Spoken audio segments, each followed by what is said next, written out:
Bien, buenas tardes, casi buenas noches a todos los que están aquí nuevamente reunidos. Eh, bueno, el día de hoy quisiéramos conversar un poco y aquí nuestros invitados, ¿cierto? Don Eduardo Espinosa, tecnólogo médico dedicado al control de calidad, y Luis Concha, físico médico. ¿Ya? Nos quieren presentar hoy día un trabajo en el cual han estado dedicándose bastante tiempo, que es el control de calidad en el programa PECASI en Chile, ¿ya? Así que nos quieren mostrar un poco cómo ha sido este arduo trabajo, lo que están haciendo, ¿cierto? Y a la vez también tener la oportunidad de que cada uno de los presentes aquí pueda conocer en qué consiste este trabajo, y a la vez también hacer las consultas que correspondan a quienes tengan las dudas, ¿ya? Em, bueno, nada más que agregar, le doy la palabra a don Eduardo en este momento. Bueno, buenas tardes a todos. Muchas gracias por la invitación. Intentaremos con Luis eh, darle digamos, una visión de lo que nosotros hemos intentado hacer en este último año. Llevamos más o menos alrededor de un año y medio trabajando en el tema de control de calidad, básicamente en equipos pulmonares y algunos equipos de mamografía. Como esto está recién partiendo, sobre todo el tema de mamografía que todavía no se ha aplicado, la verdad es que cuesta bastante avanzar por yo diría, por una falta de consenso o quizá falta de práctica también, hay que reconocerlo. Pero bueno, vamos a intentar entonces mostrar, en la primera parte yo voy a hablar prácticamente de lo que es el programa PECASI, por qué nace, ¿no es cierto?, de dónde nace, y Luis va a mostrar las pruebas de control de calidad que se hacen o que nosotros al menos realizamos en los equipos dedicados al programa PECASI, ¿no es cierto?, con la técnica de tórax OIT. Entonces, vamos adelante. Bueno, existe un programa nacional sobre la silicosis que lo lleva el Ministerio de Salud y que de alguna manera le ha endosado al Instituto de Salud Pública controlar, ¿no es cierto?, una parte de ese programa. El programa del ministerio se llama Planesi, Programa Nacional de Silicosis, y el ISP quedó a cargo de realizar un programa de control de calidad para todas aquellas instituciones que se adscriban al programa, o sea, para realizar radiografía de tórax con técnica UIT en el marco, ¿no es cierto?, del programa de control de silicosis. Eh, Programa de evaluación, ahora, esta sigla que aparece de repente tan enredada, me enredo todas las veces que la intento escribir, dice que el programa de evaluación externa de la calidad de las prestaciones relacionadas con la silicosis, PECASI, el cual tiene como ente fiscalizador al Instituto de Salud Pública, quien debe comprobar y exigir que los equipos que se utilicen para el propósito de PECASI cumplan con los estándares de calidad según protocolos definidos.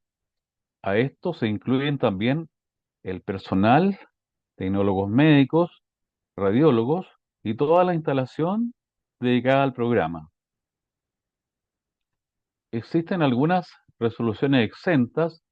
Encontré una del 29 del 11 del 2017, donde se definía y se publican entonces y se aprueban las bases generales del programa de evaluación PECASI.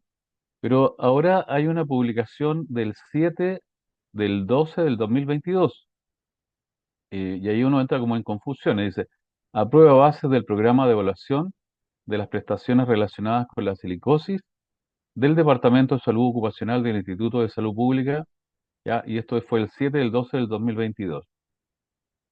Y el 29 del 11 del 2017 aprueba las bases generales del programa de evaluación externa de calidad de las prestaciones relacionadas con la silicosis, o sea, referido al PECASI específicamente lo menciona, pero esto es muy parecido y a veces podría uno enredarse o llevar a confusión. Si hay alguien del ISP o alguna institución que tenga que ver, ¿no es cierto?, con la autoridad, después lo podemos conversar y en la discusión lo podemos aclarar. El MinSal, en uno de sus programas, en el capítulo 4 dice, Programa de Vigilancia de Salud de los Trabajadores Expuestos a sílice, dice que para el desarrollo de los programas de vigilancia del ambiente, del trabajo y de la salud de los trabajadores con exposición a sílice, el MinSal aprobó en la resolución exenta número 268 del 2015 el protocolo de vigilancia del ambiente de trabajo y de la salud de los trabajadores con exposición a la sílice y establece las normas mínimas que deberán incorporar y cumplir los organismos administradores del seguro de la ley 16.744 en la implementación y desarrollo de los programas de vigilancia por exposición a esta gente. O sea, las mutualidades, ¿no es cierto?, que están incorporadas a este programa, prácticamente todas, ¿ya? Y a propósito, antes de seguir, que se me olvide, eh, conversando ayer con un profesional, un colega, me comenta que para el próximo año le van a exigir a las mutualidades tener al menos 6 centros a nivel nacional. Cada una de las, en este caso, de las administradoras del seguro, en este caso las mutualidades, deberían entonces implementar 6 sedes para el control ya de la silicosis dentro del programa de nacional Plenasis, ¿ya? El programa PECASI entonces nace para aportar un estándar técnico para la etapa de monitoreo o diagnóstico del trabajador, estableciendo criterios uniformes mínimos para que la persona expuesta o enferma de silicosis sea evaluada en su condición de salud de forma independiente del organismo administrador al cual se encuentra afiliado. O sea, en el fondo que donde vaya, indistintamente, la calidad tanto de la prestación en toda su línea de servicio hasta el informe sea de la misma forma en A, B o C institución. Dentro de actualmente, según el ISP, la información que yo saqué de la página, 10 de junio del 2024 dice, las instituciones que están acreditadas en este programa son Intersalud de Rancagua, Hospital del Trabajador Santiago, Hospital Mutual de Seguridad Santiago, Clínica Río Blanco, Los Andes. Si existen otras, al menos no las conocemos o yo no las conozco. Y si ahora en la realidad chilena hablamos de la enfermedad silicosis, ya esta afecta principalmente a los trabajadores expuestos a polvo en suspensión en sectores muy importantes como la minería, donde las partículas inhaladas generan una fibrosis pulmonar. En Chile se estima que el 5% de la fuerza laboral está expuesta a este riesgo, pero no s- hay solo una fracción de estos trabajadores se encuentran en programas de vigilancia. Y aquí cito al doctor Peñafiel del Centro Médico del Trabajador, año 2004, la cita que está abajo, dice que aunque existen esfuerzos importantes como el Plan Nacional de Erradicación de la Silicosis, PLANESI, aún queda mucho por hacer para lograr su eliminación, que es la meta que se ha propuesto también el Ministerio a través del programa Planesi. El doctor recordó que, en este caso, bueno, haciéndole un poco un homenaje al minero Mario Gómez, uno de los 33 mineros rescatados de la mina San José, quien falleció recientemente a causa de la silicosis a los 76 años, destacando la urgencia, ¿no es cierto?, de seguir investigando y aplicando medidas preventivas. La silicosis no es una enfermedad del pasado, dice, está más vigente que nunca y es crucial que se concientice sobre esta realidad, concluyó el doctor Peñafiel. Lo cito, lo saqué de ahí esa cita. Bueno, la silicosis entonces es una enfermedad producida por inhalación de partículas que contienen sílice, tales como el polvo levantado en las faenas mineras, la actividad de la construcción y la metalúrgica, entre otras, y en Chile es considerada un problema de salud pública por los ministerios del Trabajo y Previsión Social y de Salud, quienes suscribieron un acuerdo para desarrollar una estrategia orientada a erradicarla del país el año 2030. Yo creo que esto es una ilusión de estos ministerios. No creo que se vaya a erradicar esta palabra, erradicar. Yo creo que va a continuar por 50 años más y por 100 años más, entre otras cosas porque existe mucho trabajador independiente que no está controlado y que trabaja haciendo muebles, que trabaja con granito, los que hacen, en este caso, trabajan con estos elementos, ¿no es cierto?, que finalmente desprenden polvo, pero son trabajadores que ni siquiera tienen previsión y no están adscritos a una mutualidad. Entonces, creo que esta fecha o esta meta es bastante soñadora. Ojalá que sí. Bueno, dentro de la neumoconiosis, definida, ¿no es cierto? Tenemos clasificación de acuerdo al tipo de agente que las provoca, y ahí tenemos polvos inorgánicos, orgánicos, vapores y emanaciones. Uno cuando trabaja, hay que tener cuidado, cuando trabaja en la parte de blindaje y trabaja con solventes, también es necesario que los trabajadores cuiden sus pulmones, cuiden su mucosa y usen las mascarillas adecuadas para al menos disminuir el efecto, ¿no es cierto?, de los vapores. Y dentro de los polvos, en este caso inorgánicos, bueno, está el sílice, el carbón, el asbesto, el hierro, el berilio, calcio, estaño, el talco, el aluminio, en fin. Y los inorgánicos tenemos eh, la asbestosis, la siderosis, la beriliosis, calcinosis, estañosis, en fin. Y dentro de los polvos tenemos la vicinosis, vegasosis, pulmón del granjero. En este caso, el pulmón del granjero con el polvo que cuando uno mueve el trigo, que está molido, ya la paja molida, hay un polvo que se levanta cuando uno, me toca en el sur, cuando se aventa el trigo después de la trilla, se levanta un polvo que si uno está en la zona del viento puede estar aspirando y es finalmente, bueno, la irritación va a provocar estas neumoconiosis. Ahora, dentro de las pruebas de control de calidad que nosotros hemos visto en los distintos manuales, en las distintas guías respecto del programa PECASI y otros documentos, lo único que dice el programa, ¿no es cierto? Y el documento incluso el del 2022, que se tienen que realizar cuatro pruebas. La primera, control de calidad del indicador de dosis para DR y CR, ¿ya? Uniformidad y artefacto del detector. Uniformidad y artefacto del detector. La resolución espacial de alto contraste y el umbral de sensibilidad a bajo contraste. ¿Ya?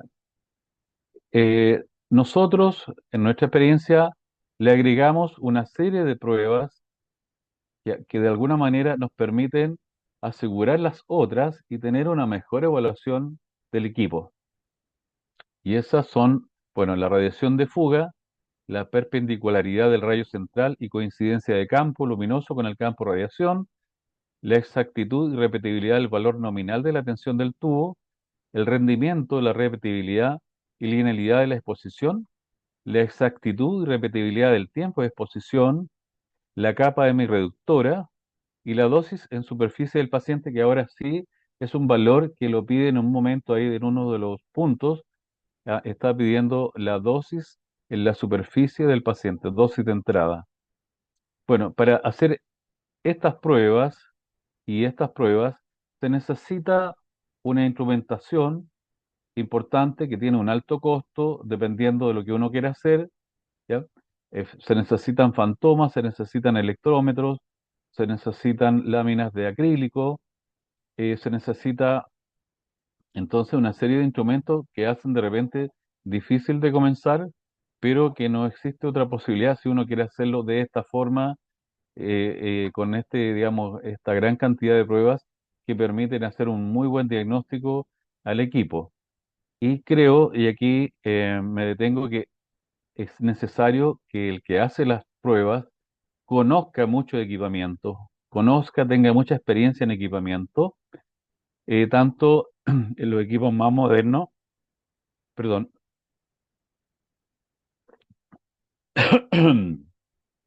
los equipos más modernos como los directos, los CR, y toda la línea de equipamiento que hay, que no todos tienen el último moderno, el más moderno, digamos. ¿Mm? Entonces creo que es muy importante esa relación entre el conocimiento del equipamiento, saber lo que se va a hacer, y por eso, desde el punto de vista personal, yo he invitado a algunos amigos físicos ya para complementar el trabajo y poder hacerlo lo mejor posible. Estamos en la etapa de ganar experiencia, ya llevamos aproximadamente entre equipamientos o instalaciones, entre 5 a 6 instalaciones. En mamografía llevamos un par de instalaciones y estamos en esa parte de crecer, de adquirir experiencia.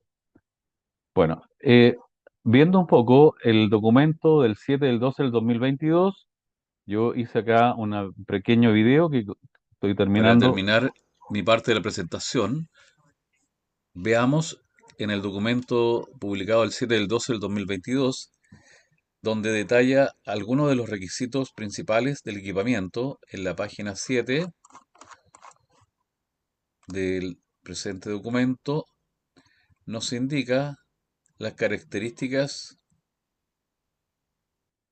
del equipo. Dice requisitos críticos para un equipo radiológico digital utilizado para radiografía de tórax según técnica UIT. Dice que el equipo radiológico debe ser fijo y contar con las siguientes especificaciones: ánodo rotatorio, un punto focal máximo de 1 milímetro para foco fino y no más de 2 milímetros para foco grueso. El generador debe tener un mínimo de 300 mA y una potencia de 130 kbp y 35 kW. La filtración del tubo no debe ser inferior a 2,5 milímetros de aluminio. Debe contar con un colimado luminoso. El sistema de captura CR o DR debe ser un software de imágenes con licencia de aprobación y certificación garantizada por el fabricante del equipo. Sobre la imagen de hardware y software de captura, debe contar con un chasis de 35 por 43 o en su defecto un detector de 35 por 43. Si es CR, chasis. Tamaño máximo de píxel 200 micras, tamaño de la matriz mínimo de 3,75 megapíxeles, una profundidad mínima de 10 bits. Y en la siguiente página dice una resolución espacial que debe ser al menos de 2,5 pares de líneas por milímetro en ambas direcciones, tanto horizontal como vertical. Y requisitos para la estación de visualización: debe contar con dos monitores, uno para el tecnólogo y otro para el radiólogo informante. Ambos profesionales deben tener aprobado su curso OIT y las pantallas deberán contar con un mínimo de 21 pulgadas de sección diagonal, una luminancia de al menos de 50 y hasta un máximo de 250 candelas por metro cuadrado. El tamaño del píxel no mayor a 200 micro y con una resolución de por lo menos de 2,5 pares de líneas por milímetro. Y una iluminancia de más o menos 50 lux a menos o igual de 100 lux. Requisitos para el equipo de impresión. Para asegurar, dice, la óptima impresión de la imagen, se deberá contar con una impresora de resolución igual o superior a la del monitor de visualización. Tamaño de píxel no mayor a 200 micros y con una resolución de por lo menos 2,5 pares de líneas por milímetro. La imagen de cada toma debe ser impresa por separado en una película radiográfica de tamaño de 35 por 43 centímetros. Bueno, eso es un poco lo referente a las características del equipamiento. Para terminar mi parte. Bueno, algunas imágenes, tanto en tomografía como en radiografía, de lesiones ya un poquito ya avanzadas de un paciente con enfermedad de silicosis, y algunas referencias que voy a dejar ahí como documentos. Eh, el programa PECASI hace referencia en sus pruebas al documento TecDoc 1958, pero también se puede agregar, y está señalado en algunos puntos de toda la literatura de Pecasi, el ARCAL en este caso, y este protocolo del año 2007. Y bueno, alguna bibliografía para después puedan consultar. Y bueno, y en la discusión podremos entonces aclarar y tratar de comprender un poco más y compartir dudas y respuestas. Así que, Diego, para que podamos enganchar con la presentación de Luis,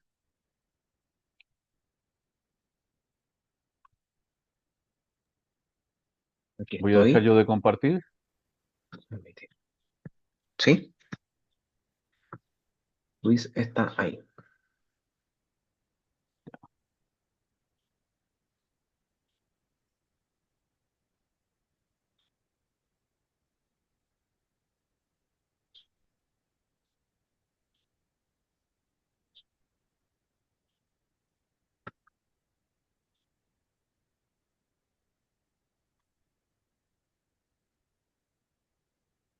Hola Diego. Hola Yo- Luis, buenas Eh, tardes. Buenas Gracias tardes. por estar con nosotros. Entiendo, Luis, va a continuar en la segunda parte, ¿cierto?, de la presentación. Sí, ¿se está compartiendo la presentación? Se comparte y se escucha bien. Ah, qué bueno, qué bueno. Ya. Entonces, fal- bueno, continuando Luis, sí, faltaría ponerle modo presentación, parece. modo presentación. Ya. ¿Se sigue mostrando? Sí, Sí. Ah, está en modo moderador.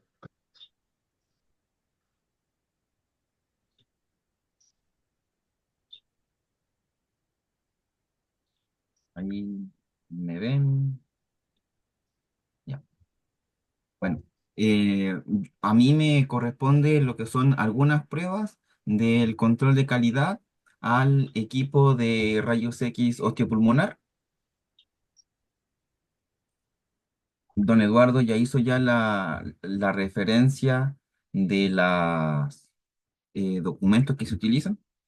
Ay, deme una nadísima que tengo que salir de ahí para que no interfiera.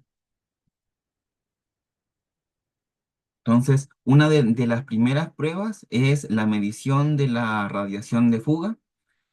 Ahí tengo un extracto en la presentación de qué es lo que se busca y cómo se hace esta medición.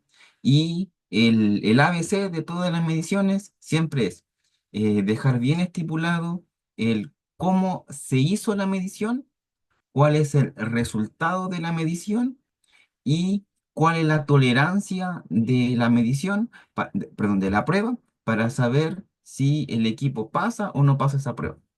En este caso, la prueba de radiación de fuga es una prueba clásica en todos los equipos de rayos X, que a 1 metro de distancia, cuando los colimadores están completamente cerrados, la radiación de fuga debe ser inferior a 1 mg/hora.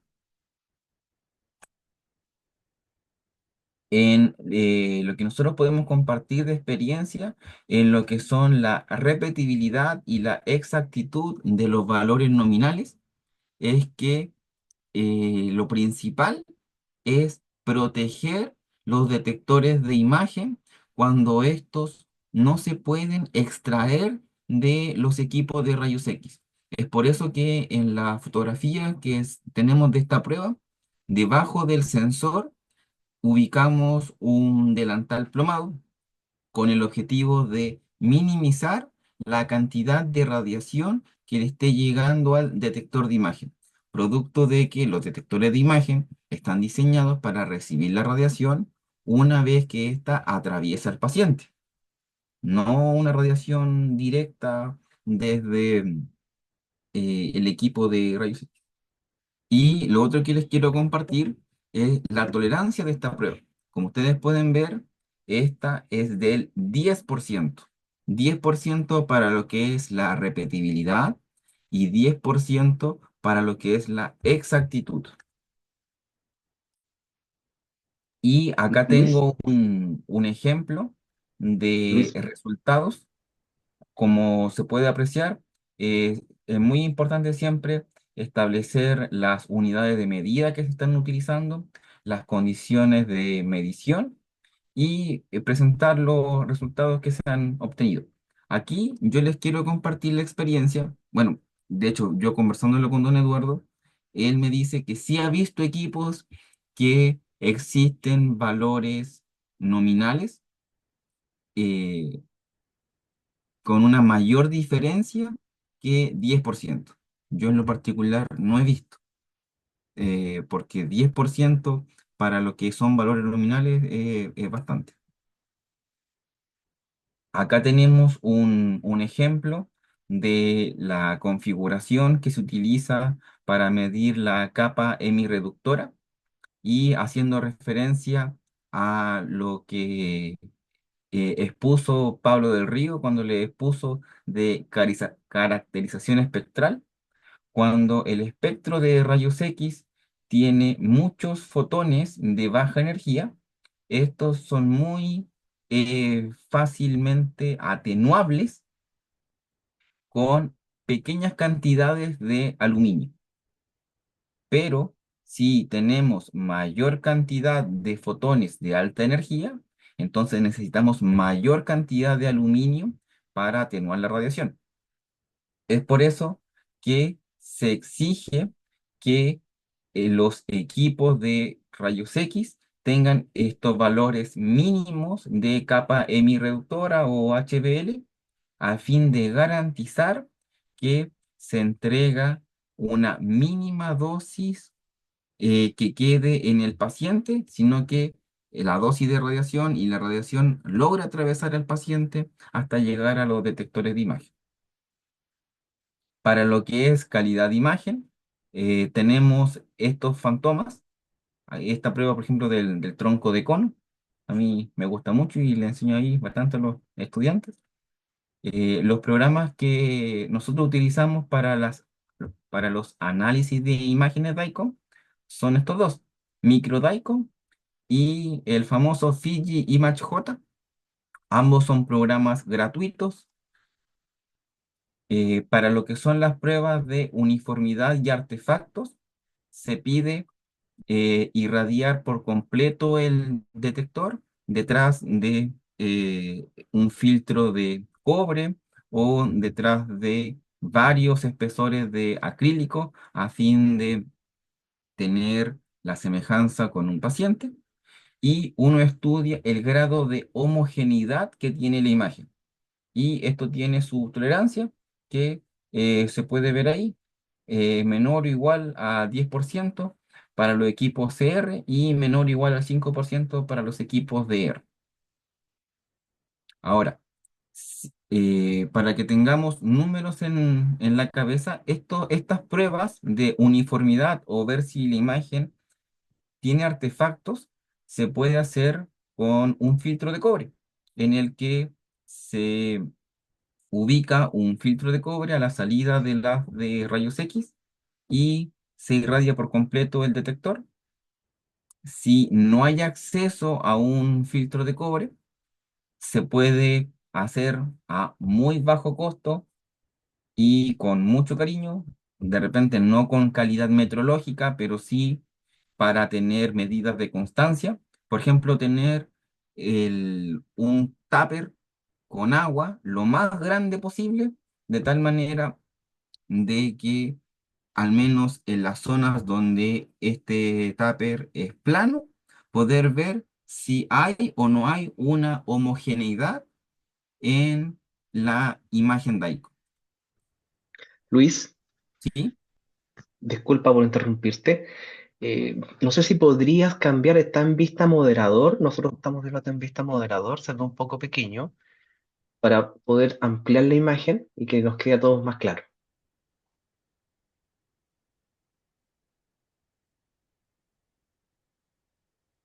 Empecemos con los problemas tecnológicos. No sabría cuál es la vista moderador. ¿Me ayuda? ¿Cómo hago eso? Ah, Comparte la pantalla completa, no comparta una sola ventana. Ah, ya, ya. Sí, lo que pasa es que estoy conectado desde dos pantallas y me imaginé que pudo haber pasado, pero como nadie me reclamó, dije que no Profe, pasó. póngamela como diapo. Sí, ahí duplicar, conservar cambio. Gracias, Leonardo. A ver, intento dos. ¿Mejora? ¿O está igual? Cargando, está cargando. Profe, la pestaña de abajo, en la parte inferior derecha, está para proyectar como diapo. Sí, no, lo que pasa es que estoy desde A dos ver, y no sé por qué no mejora. configuración de visualización arriba. Duplicar presentación. Ajá, ¿Mejoró? ahí, ahí sí, ahora Ahora sí. sí. Ah, ya, muchas gracias, muchas gracias. Gracias. Ya. Entonces, bueno, aquí yo no logré conseguirme la imagen de icon luego de hacer este ejemplo. Entonces, es una fotografía, por eso se ve esos, entre comillas, artefactos, pero eso es propio de la cámara del celular, no de la imagen de icon, por si acaso. Otra prueba es la coincidencia y la alineación del campo luminoso con el campo de radiación, que es una prueba muy bonita, en la que uno compara el campo que uno cree que irradia, que en el fondo lo que uno visualiza con la luz de campo, y uno lo compara con el campo que efectivamente ha sido irradiado. Entonces, para ver si ambos campos coinciden, uno hace una reconstrucción del campo en la que traza los bordes del campo luminoso, traza los bordes del campo de radiación, traza las diagonales y uno puede estudiar la diferencia que hay entre el centro del campo luminoso y el centro del campo de radiación y los bordes del campo luminoso con el campo de radiación. Y esta es una prueba muy bonita también que si uno no tiene los fantomas, uno la puede hacer con clips, uno la puede hacer con 80 pesos, en la que uno puede ubicar monedas en los bordes del campo luminoso y luego uno podría reconstruir el- los bordes del rectángulo y luego trazar las diagonales del rectángulo del campo luminoso, trazar las diagonales del campo de radiación y ver la diferencia que hay entre el centro del campo luminoso y el centro del campo de radiación. Y, por ejemplo, si uno quisiera visualizar el, si está, si es perpendicular la radiación al detector, y uno no cuenta, por ejemplo, con estos troncos de conos donde uno puede colocar una esfera en la parte superior y un anillo perdón, y un disco en la parte inferior, uno la puede hacer con un tarro o algún tubo que tenga un espesor considerable, de tal manera de que mientras más alto sea el tarro, mayor se va a poder visualizar si es que hay una diferencia entre la imagen de la parte superior del tubo comparada con la parte inferior del tubo. Una de las cosas que yo siempre le insto a mis estudiantes cuando tenemos las clases de control de calidad es que busquen las formas de hacerle pruebas a los equipos. A veces, con muy pocos recursos, uno puede hacerle pruebas a los equipos.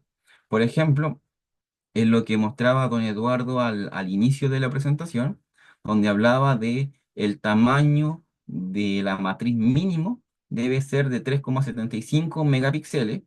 Entonces, lo que uno puede hacer con una imagen cualquiera es hacerle el máximo zoom posible y hasta ver cuál es el tamaño del píxel que tiene la imagen DICOM, hasta ver cuáles los límites de la resolución y uno puede ver que la imagen DICOM que yo estoy mostrando de ejemplo tiene 2994 píxeles por 2997 píxeles. Entonces, yo hago el producto y me da bueno, perdón, me da casi 9 millones de píxeles. Y entonces yo puedo ver que, sí, estoy cumpliendo con ese tamaño de matriz. Y aquí no requiero de ningún material, solamente tomar una imagen DICOM que exista en el servicio de salud. En las pruebas de la estación de visualización, como mencionó don Eduardo al inicio, no solamente se preocupa de la resolución de la imagen, sino desde dónde se está proyectando esta imagen, porque lamentablemente muchas veces se caen los vicios de informar imágenes desde un dispositivo celular, en vez de usar pantallas especializadas. Entonces, uno puede hacer el ejercicio de buscar cuál es la resolución de un monitor, de un computador, y ahí uno ve, por ejemplo, la matriz de la resolución de la pantalla. Y uno hace la multiplicación y se encuentra con ese número, que no se condice con con los tamaños que se exigen para lo que es la visualización de imágenes de ICO. Además de medir la luminiscencia que existe en la sala, la luminiscencia que proviene de esta visualizador de imágenes DAICO. Para lo que son las pruebas de resolución, se, la experiencia que también nosotros les podemos compartir es que hay que tener el cuidado de seleccionar y declarar cuáles son los parámetros de brillo y contraste que se están utilizando para analizar esta imagen, porque dependiendo de estos factores y de la resolución del computador, uno puede encontrar una mayor o menor resolución desde el punto de vista visual. Y para hacerlo independiente del ojo del evaluador, uno puede hacerlo con estos programas de ImageJ, trazar una línea y poder cuantificar la cantidad de pares de líneas que se logran visualizar. Y como se puede ver, esto debe cumplir al menos 2,5 pares de línea por milímetro. Y uno puede hacer muchas más pruebas, como la linealidad del índice de exposición, objetos de bajo contraste, pero sí eso ya requiere instrumentación. Entonces, esa es la parte de las pruebas que quisimos compartir. Muchas gracias. Gracias, Luis. Muchas gracias. Em, Quisiera entonces permitirle la palabra a quienes están en esta tribuna el día de hoy, para que puedan hacer sus consultas, ¿cierto?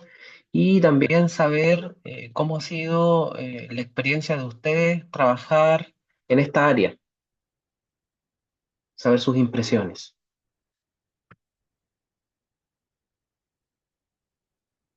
Don Eduardo, tal vez. Eh, bueno, yo creo que como todos los desafíos, ha sido un aprendizaje, pero lo importante es que como también antes de entrar al pabellón de operaciones, hay que hacer algunas pruebas, hay que entrenarse, hay que buscar, ¿no es cierto?, los pros, los contras, hay que buscar si yo sé o no sé de equipamiento. Con Luis también hemos discutido harto, por ejemplo, el tema de dónde voy a ver las imágenes, ¿ya? Y yo creo que es necesario que aquellos que se dediquen a control de calidad tengan monitores iguales, al menos a lo del tecnólogo que está viendo las imágenes. No pido que sea igual a del radiólogo porque ese es 5K y es bastante más caro el monitor, pero que en general las imágenes se analicen en un monitor mínimo de 3K. No sé si la opinión de los participantes sea la misma, pero nuestra experiencia es que plantea ese uno de esos desafíos. Lo otro es conocer, por ejemplo, cuando uno habla de parrilla Buki, ¿ya? El equipo puede tener una parrilla Buki de tórax, bueno, pero hay que anotar cuál es su relación. A lo mejor comparado con la institución del lado, la parrilla Buki que están utilizando, aunque está enfocada para tórax, pero tiene a lo mejor pocas líneas por pulgada, o su relación buque no es lo mismo una parrilla de 8-1 que una parrilla de 12-1, ¿ya? Em, la técnica OIT, ¿ya? Debe ser, aunque en los documentos yo no logré ver la definición de la técnica OIT, o sea, cuál es el kilovolt o el rango de kilovolt, o existe un kilovolt real digamos, único, ¿ya? Pero nosotros en la mayoría de las instituciones que hemos visto se toman con 140 kilovolts, 5 milisegundos, ¿ya? Eh, creo que, no sé, Luis, si tú quieres agregar algo sobre eso. Sí, bueno, la experiencia que nosotros podemos compartir es la estándar que involucra todos los controles de calidad, que es siempre anotar muy bien las condiciones en las que se adquieren los resultados, las mediciones, porque lo más importante en los controles de calidad es la reproducibilidad en el tiempo de los resultados.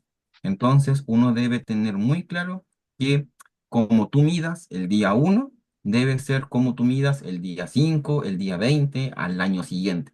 Entonces, lo fundamental es anotar los parámetros de medición y eso se logra planificando la prueba antes de hacer la prueba.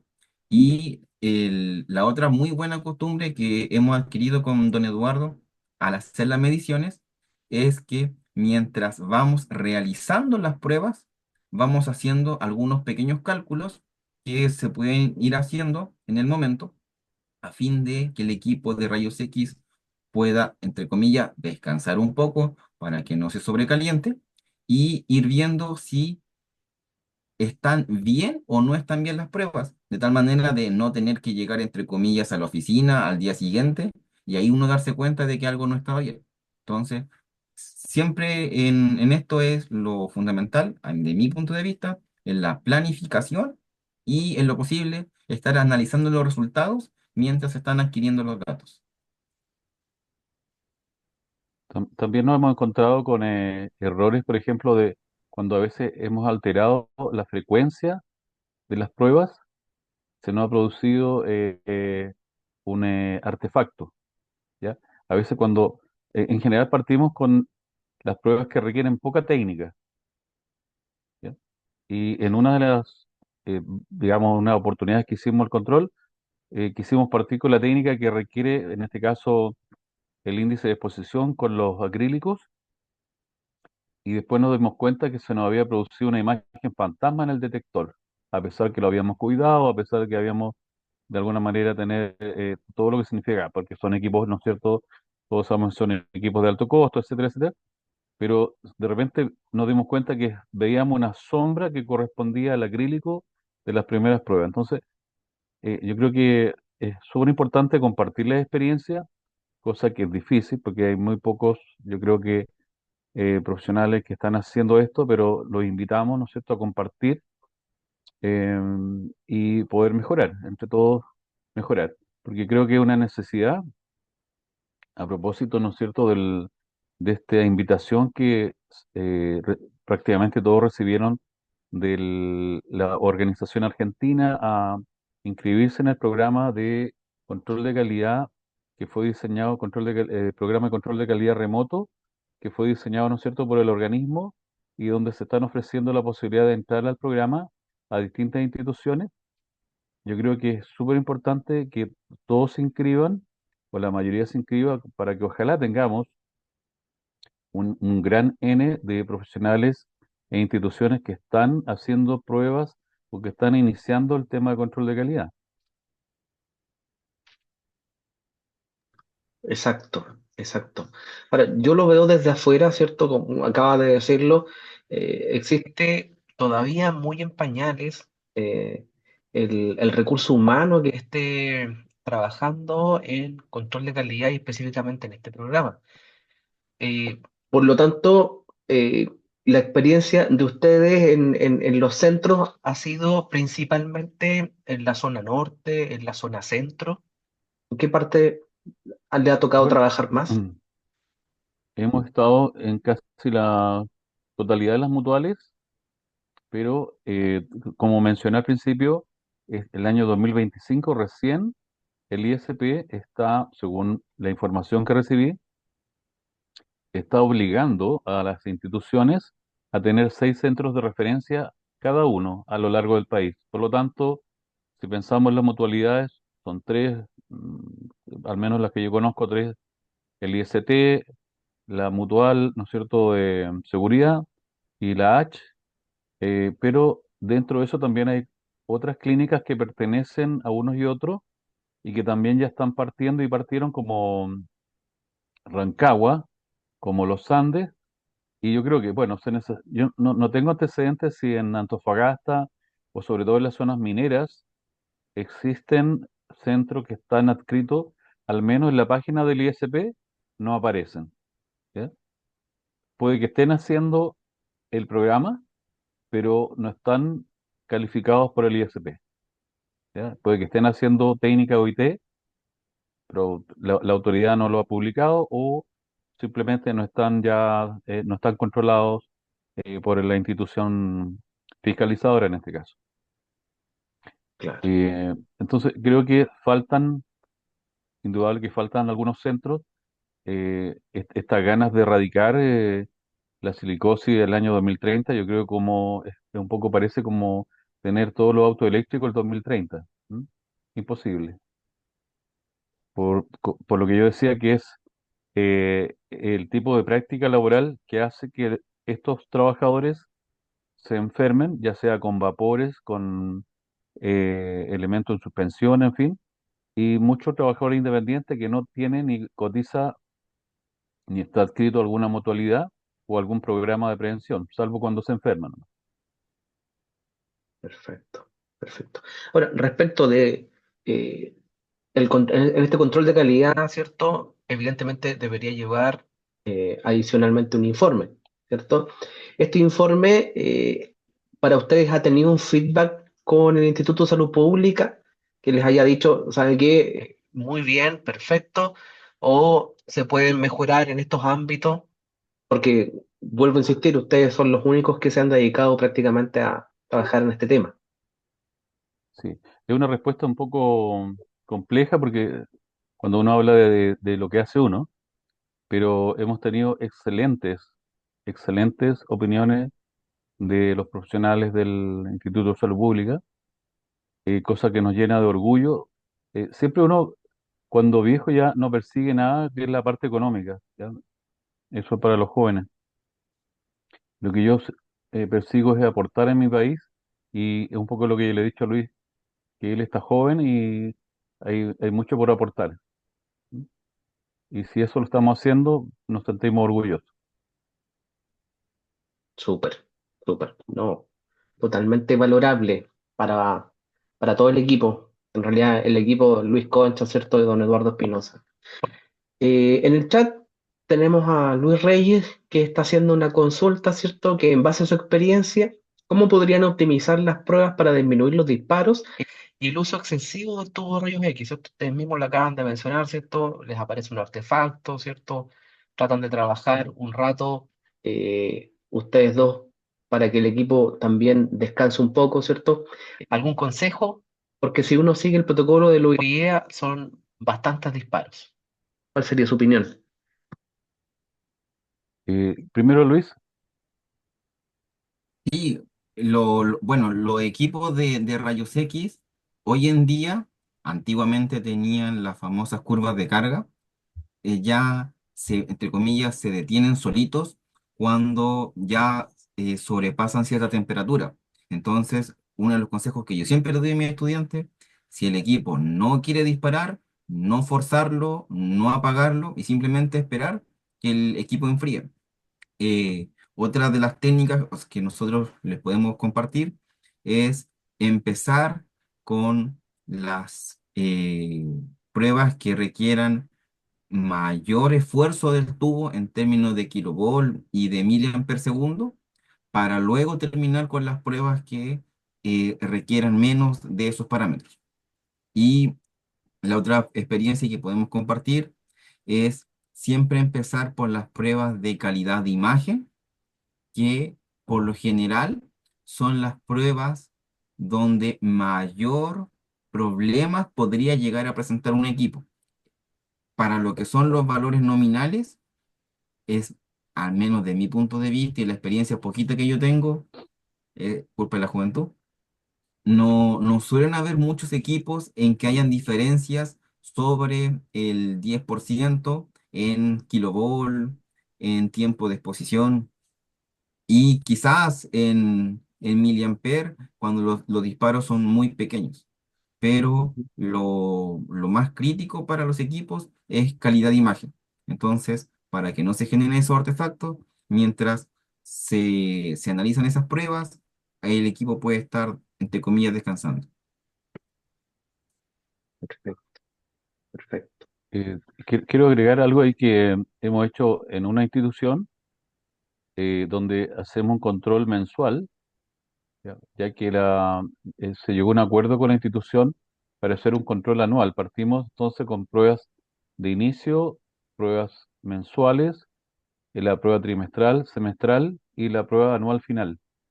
En estos dos últimos controles hemos incorporado como cosa nuestra la medición del DAP, ¿ya? La dosis área producto, con una cámara de ionización de transmisión de la marca Radcal.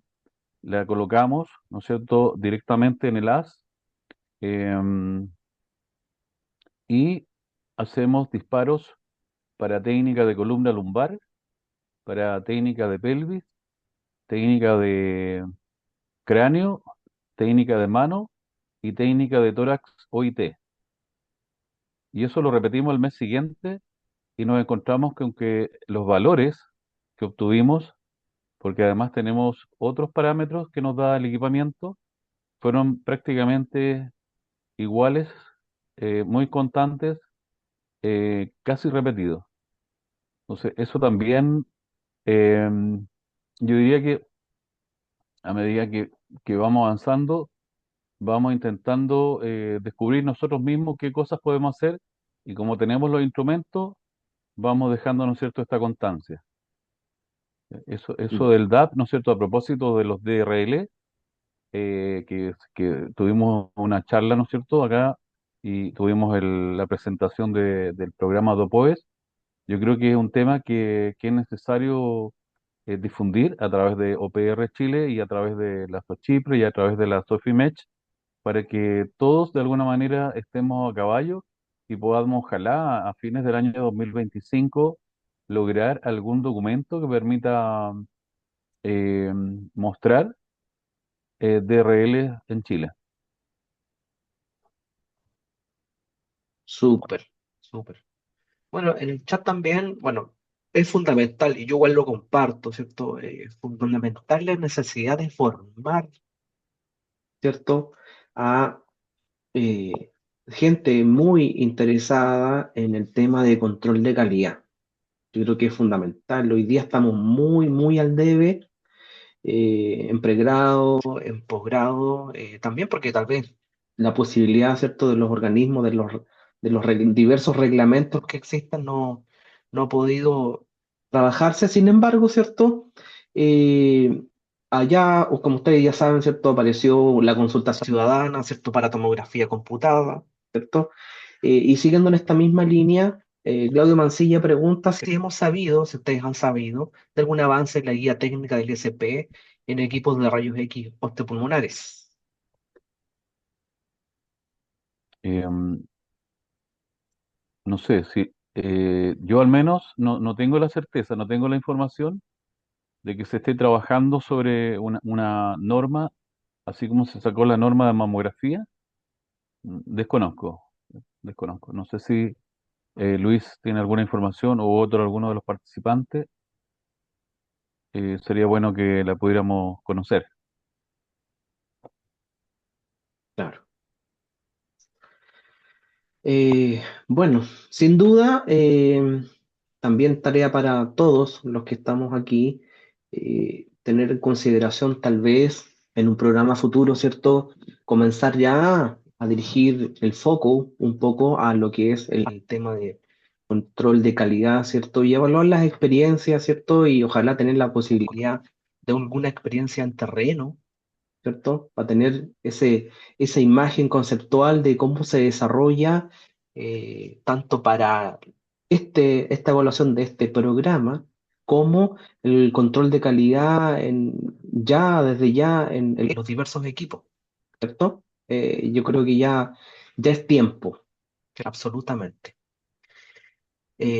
No sé si quisieran comentar alguna otra cosa respecto de la presentación o alguien más tiene alguna consulta. ¿Algo que agregar los expositores? En el chat de la reunión, yo les voy a compartir el link de lo que es el programa ATIA ahí que me presentó don Eduardo, en el que uno puede, con muy bajo costo, construir un pequeño fantoma, que no es otra cosa que un acrílico que tiene una lámina de cobre y Mm, que tiene que tener una pequeña angulación y ese programa permite hacer un análisis de imagen, obtener el MTF. Entonces ahí los insto a buscar cómo hacer controles de calidad con los recursos que se tengan a la mano. De repente, si no tienen instrumentación, pero sí, por ejemplo, hacer los tamaños de campo, sí hacer la alineación, lo que es campo luminoso con campo de radiación, todo lo que en el fondo lo que puedan hacer para ver calidad de imagen, eso ya es un gran avance, porque mm. si hay algo que falla en los equipos, es calidad de imagen. Exacto. Sí, Mucho que ver sí, con las mantenciones de los equipos. sí. Respecto a los fantomas ATIA y el software, bueno, yo la verdad es que hace como un año y medio más o menos bajé el programa y me fabriqué los fantomas. Compré los insertos de cobre y de aluminio por AliExpress y ahí hemos estado experimentando con Luis. Eh, eh, Creo que eso falta a veces, ¿ah? Falta la curiosidad, ¿ya? Mm, Falta la curiosidad, falta las ganas, falta, o sea, acá en Santiago, en una empresa de acrílico, eso te va a costar, no sé, las dos láminas te van a costar menos de 30.000 pesos, 40.000 pesos por ahí, ¿ya? Pero vas a tener la posibilidad de estar jugando, por supuesto, ya vamos jugando, experimentando en tu institución, ¿ya? Con mamografía y radiología general y ver y aplicar el programa, y ese programa te da inmediatamente, ¿no es cierto? Son 4, 5, 6 resultados, ¿ya? Eh, Podemos en algún momento, ya yo creo que para el próximo año, a través de OPR, hacer una charla sobre el programa ATIA y los fantomas y algunos resultados para compartirlo, pero mientras tanto, bajen en los documentos del organismo, están las medidas, ¿ya? Están las medidas de las dimensiones de los fantomas, están las medidas de las dimensiones de los insertos, la angulación, en fin, y yo estoy, digamos, disponible para, si necesitan alguna consulta, que los pueda ayudar para que se construyan sus propios, en este caso, fantomas. El año pasado mm, yo conversé con el profesor Ricardo Ruggeri, con el cual tuve una muy buena experiencia en un curso que él hizo de control de calidad de equipos de tomografía hace años atrás, y es un tipo muy abierto, muy receptivo. Tengo su celular, en este caso su WhatsApp, y podemos entonces ayudar a que los que están presentes y otros colegas que no están presentes en este momento puedan hacerse sus propios fantomas mm. para experimentar, empezar. Claro que sí, claro que sí. Muy importante. Tenemos una manito levantada, don Claudio Cuellar. Adelante. Hola, hola, ¿cómo están? Bueno, primero agradecer la presentación, Eduardo y Luis. Lo encuentro excelente. Yo lamentablemente justo estaba a dos bandas con otra reunión, pero pude escuchar ahí que tú contabas una experiencia de cómo claro, echar a andar la imaginación y ver cómo uno, a pesar de que no tiene esta instrumentación, poder haber alguna alternativa de cómo realizar pruebas para ver efectivamente cómo está funcionando el equipo. Y por lo mismo quería compartirle una pequeña experiencia que hice. Voy a compartir un poquito la pantalla. Eh, que permitiría tal vez, y a ver, escuchar las opiniones de ustedes que son más expertos en el tema, de cómo podríamos verificar de manera casera la perpendicularidad del rayo central. Miren, consistía principalmente en que cuando este es un equipo que nosotros contamos ahí en la Universidad de Valparaíso, que es bastante arcaico. Lo utilizamos como simulador, ya no emite radiación X, y si bien le hacemos controles de calidad, dada lo senil que es este equipo, no funciona de la mejor manera, pero para efectos docentes sí nos sirve. Y estuvimos ideando ahí cómo podríamos ver si es que efectivamente el tubo está perpendicular o no. Ahí utilizamos un nivel para ver si es que efectivamente el tubo estaba en 0 grados, era así.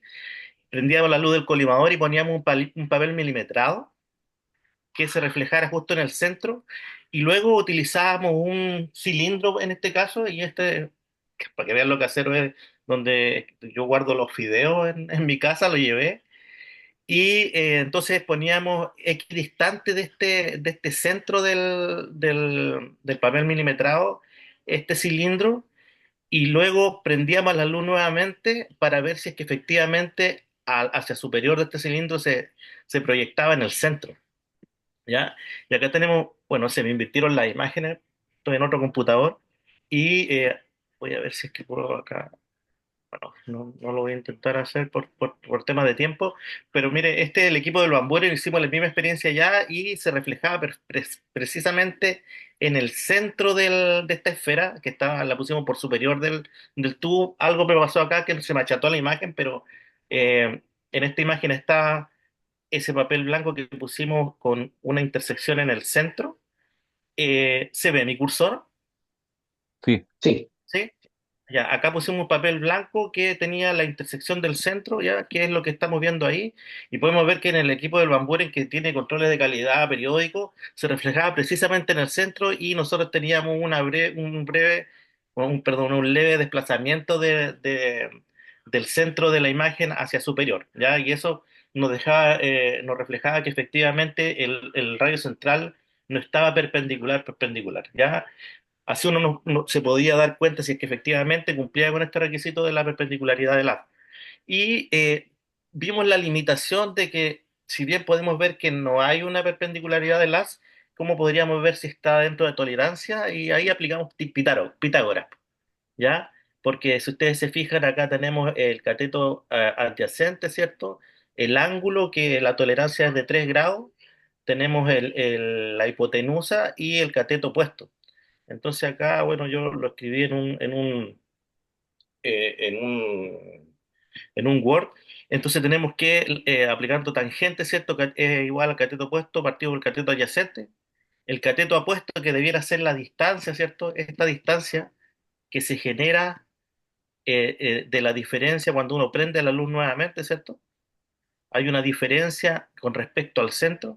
Entonces ahí eh, despejamos el cateto opuesto, que es la distancia esta, la tangente del ángulo de 3 es 0,524.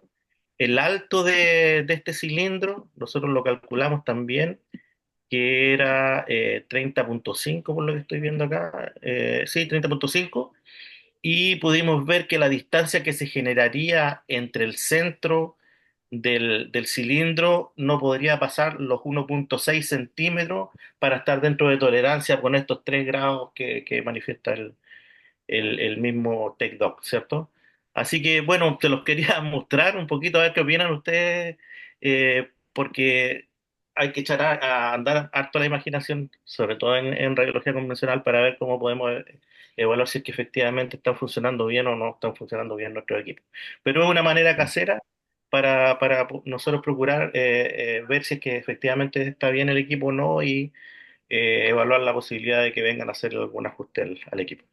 Eso sí. solamente quería compartirlo, nuevamente agradecer su presentación. Sí, mira, a propósito de lo que decía Claudio, yo quiero insistir en una cosa, que cuando uno comienza, la verdad es que se llena de preguntas y también se llena de que tiene que hacer muchas cosas a la vez. Y una de las cosas que se me olvidaba, que lo hablamos con Luis, es que es necesario uno saber, conocer todo lo que tiene que ver con la imagen DICOM, ¿ya? Eh, debe uno aprender a ver todos los tags, ¿ya? Todas las líneas, porque, por ejemplo, la norma de mamografía dice y está exigiendo, al menos en la norma, ciertos parámetros que debe cumplir el equipo, que no todos los mamógrafos lo traen, ¿ya? En cuanto a indicar la dosis, indicar, por ejemplo, la resolución, indicar el nombre del paciente, en fin, una serie de parámetros que yo los tengo que sacar de la DICOM. Entonces yo tengo que saber analizar y buscar todos esos parámetros que estén presentes y además que te ayudan a resolver algunas interrogantes que puedan salir durante el control de calidad. Entonces, hay que saber de monitores, hay que saber de imagen DICOM, hay que saber de electrómetros, hay que saber de fantomas, hay que saber de equipamiento en general. O sea, es un desafío que requiere horas y horas y horas de estudio, al menos en mi parte, ¿ya? Y que después ya se ve reflejado cuando uno logra integrar todo eso, ¿ya? Tiene una visión. Por ejemplo, yo sé la resolución de una resonancia, analizo DICOM, eh, analizo una imagen de TAC, analizo una imagen de un equipo osteopulmonar, una imagen de mamografía.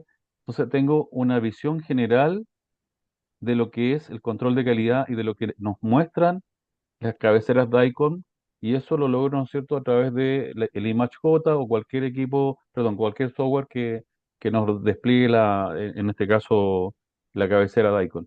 Entonces, realmente al principio como que se requiere harta horas de estudio.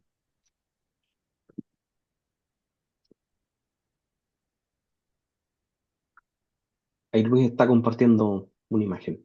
Sí, esa es la imagen del fantoma del programa ATI ahí para motivarlo. Ahí, como ustedes pueden ver, es bastante sencillo. Tiene tres piezas y hay esta misma plataforma de link que les compartí, tiene la forma de analizar esto con inteligencia artificial y le genera un informe a partir de una imagen DICOM cargada, tomada de ese fantoma. Entonces, ven, Mm, se puede hacer lo que habló don Claudio, tener estas pequeñas pruebas de constancia de imagen. Es mucho lo que se puede avanzar en control de calidad con bajo costo para avanzar principalmente en lo que uno puede hacer, que es ver constancia. Lo principal, yo creo que toda persona que ve un equipo, que trabaja en un equipo de rayo X, es asegurar que el día uno me hicieron el mantenimiento, ya. El día 2 que esté igual que el día uno. Y el día 20 igual que el día uno. Y cuando el día 30 sea diferente al día uno, entonces ahí levantar la mano y decirle, "Nah, algo pasa". perfecto, perfecto. Una receta de cocina. Una receta de cocina. Ujú. Sí. Genial. Súper bien, súper bien. Estas cosas así necesitamos para motivarnos. Yo creo que muchos tenemos la posibilidad de tener ese acrílico, ¿cierto? Nos faltarían las lamitas de aluminio, cobre y está. AliExpress. AliExpress. Yo tengo acrílico para regalar, ¿ah? Por si acaso tengo demasiadas planchas de ese mismo tipo. ¿Tipo carta o no, Luis? Eh, Sí, sí, son bien delgaditos. sí, tiene un espesor definido, ¿ya? Y un tamaño definido. No es cualquier tamaño ni cualquier Claro. espesor, ¿ya? Pero eso, Claro. acá en Santiago, hay una empresa que se llama, anótenla, se llama Norglass, 28, 28, eso es Norglass, eso. donde yo he mandado a hacer mis fantomas, ¿ya? Yo de No la hecho hice muevo, un Luis. fantoma CTDI chileno y compré el acrílico y la mandé a tornear y le hice los hoyitos y quedó perfecto. Lo único que no está certificado por la ACR, ¿no? Claro, sí. muy bien, muy bien. Bueno, si no hay más preguntas, estuvo muy buena esta presentación, así que, bueno, finalmente quiero terminar de contarles algo. Primero que todo, ya que estamos aquí, invitarnos a tomar la foto. Tomémonos una foto, ¿parece? La foto final aquí de nuestro webinar del día de hoy. Los invito a encender sus camaritas, los que estén ahí disponibles, para dejarla ahí para registro, ¿ya? Bueno, a ver, vamos a tomar una. Ahora ahí, atentos. Muy bien, vamos a ver si podemos tomar otra. Ahí va. Súper. Bueno, para finalizar, esta fue nuestra casi última presentación de este ciclo de webinar 2024. Hemos terminado con una muy buena presentación. Nos queda la última, ¿ya? Como ustedes ya saben, ¿cierto? En semana y media más, nos queda la última, día miércoles, ¿ya? Y vamos a cerrar con una presentación dirigida a diversos accidentes e incidentes que han ocurrido hasta esta fecha en radioterapia, ¿cierto? Y muy dirigidamente a seguridad radiológica. Y con eso daremos por concluido nuestro programa anual 2024, ¿ya? Y para los presentes, ¿cierto? Que han estado siempre aquí presentes con nosotros cada vez que tenemos un webinar, se va a emitir, ¿cierto? Claudito nos confirma la certificación, ¿cierto? De la asistencia a cada uno de estos webinars, ¿cierto? Porque nada es en vano, chiquillos. Eh, Así que nada, pues los dejo convocados eh, para la última sesión que vamos a tener. Y nuevamente agradecer a don Eduardo Espinosa, infinitas gracias a don Luis Concha, ¿cierto? Quien por segunda vez ha querido participar con nosotros, contarnos su experiencia y nosotros eso lo valoramos demasiado, Luis. Muchas gracias. Esperamos continuar viéndolo también más adelante. Sabemos que sus tiempos son súper acotados, pero nosotros agradecemos mucho su participación con nosotros. Gracias. Así que Estoy en las buenas clases, noches a todos. ¿Ah? estoy en las clases en las noches, por eso ahí estoy dando la Claro, batalla. exactamente, exactamente. Con mayor razón valoramos su participación aquí. Así que muchas gracias a todos. Que estén bien. Buenas noches. Chao. Chao, chao.